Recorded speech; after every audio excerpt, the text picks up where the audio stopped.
All right, folks, it is a beautiful day to be a hockey fan. The NHL is going to the Olympics in 2022. It's basically confirmed. We have a memo to all NHL players and NHL player agents from Don Fair, who is the executive director of the NHLPA.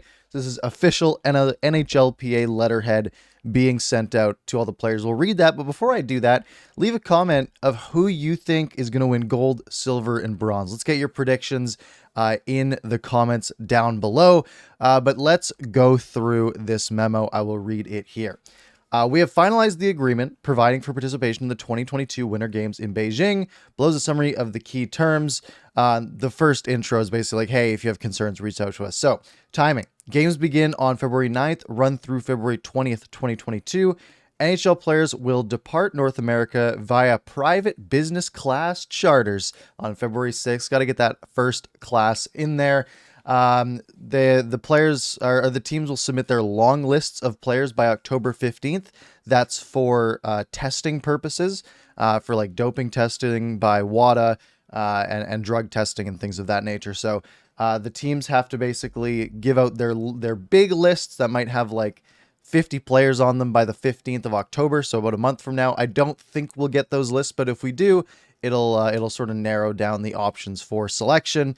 And then the provisional rosters will be announced by January 22. For opt-outs, players can decline to go without consequence. Of course, they don't have to go. Also, this is kind of key. The NHL and NHLPA both have the right to terminate the participation agreement prior to leaving for the game. So that's the deadline of basically February 6th when they would leave. And this is just COVID related, right? It's not really related to anything business related or technicality related. It is, if COVID is a big problem here and in China, then we can cancel the Olympic participation. And another thing that I saw was from Elliot Friedman.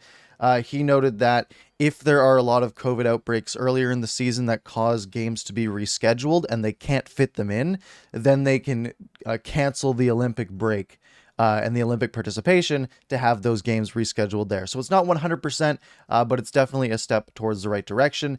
The big reason that lots of this took so long was insurance, and it comes out that the IIHF will be covering insurance for the players. However, this does not include COVID-related insurance.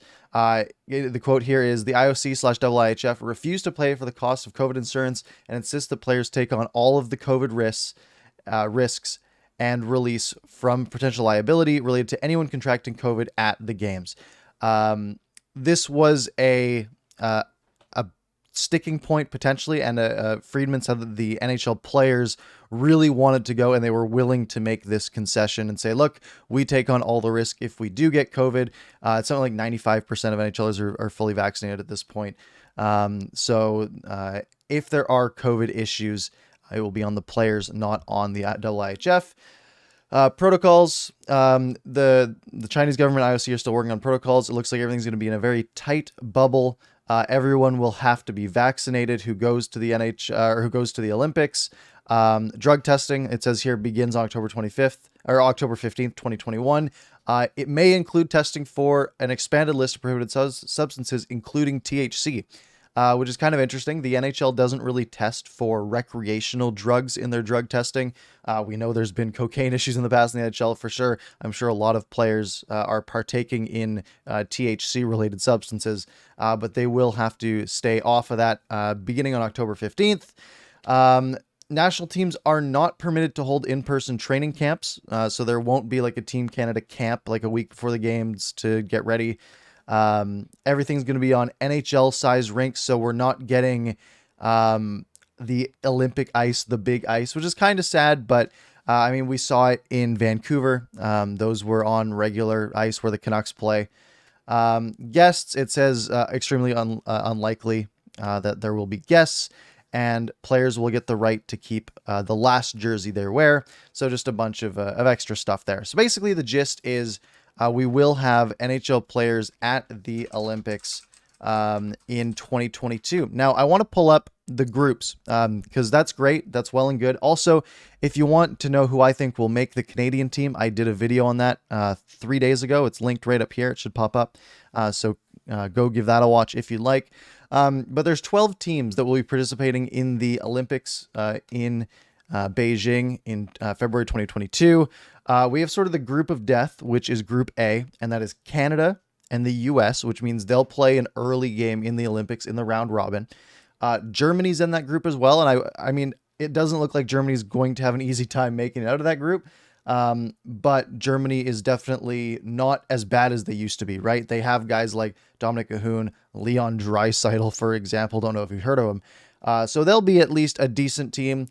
And then the fourth team in Group A is China. China hosting the Olympics. They are allowed to field an ice hockey team, and they have no players in the NHL. They have almost no players in like college hockey or like major junior or anything like that. So this is going to be a team that gets absolutely shelled night in and night out. You'd think, oh, well, teams will go out, they'll score 7 goals on them and they'll call it a night. But goal differential is the key tiebreaker in the Olympic round robin. So we could see Canada and the US putting up 50 goals against China. That sounds like a lot, but could you imagine you're putting out a line of Marchand, Crosby, and Bergeron against basically maybe at best like major junior level players, and then once their best lines out, you're putting out like McDavid, McKinnon, and Marner. It's going to be an absolute bloodbath. In Group B, we have the Russian Olympic Committee, not technically Russia because of their state-sponsored drug scandal, but Russian players will still get to participate under the ROC banner. They'll be in a group with Czech Republic, Switzerland, and Denmark. Russia's going to come out of that group by a mile. And then Group C is Finland, Sweden, Slovakia, and Latvia. So if 2 teams come out of every group, and I think the top 8 get out. I think it's the top 2 from each group, and then like the next 2 best or something like that, because 6 would be kind of a weird number. But my guesses are Canada and the US out of Group A, Russia and the Czech Republic out of Group B, Finland and Sweden out of Group C, and then we'll have, maybe like a Germany and a Slovakia sneak in there as well.